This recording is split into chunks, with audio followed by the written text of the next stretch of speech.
Now, where there is enough water available and there is groundwater also, the wells can help. We can also improvise further by using tube wells or pumps. And you know how do pumps work? They can work with petrol, they can work with diesel, biogas, and even solar energy. Anyway, where there is plenty of water, there is no problem.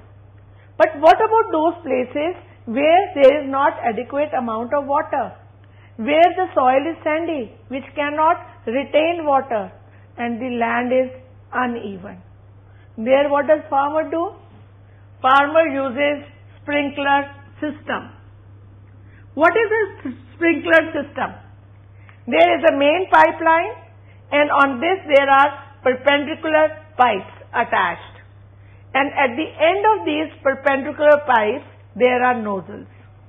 So when water runs into these pipelines and then into these perpendicular lines, pipes, then it comes out like it comes out from a fountain or like a rain. So what will happen? Water will directly fall on leaves and on every part of the plant, and there will be no wastage of water.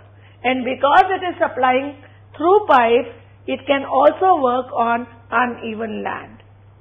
So the main advantage of sprinkler system is that there is no wastage of water and each part of the plant is able to get water. So it is very suitable in which soil? The sandy soil. Because sandy soil cannot retain water. And if so much of water is supplied, it is very difficult. In any case, there is very little water available in deserts. So, on hilly areas and in the deserts, this method is very useful. Another method is drip system. In drip system, water falls in the form of drops directly on the roots.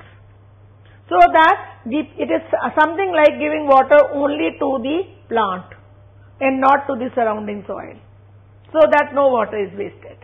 So by these two methods, we can have an efficient way of watering plants without wastage of any kind.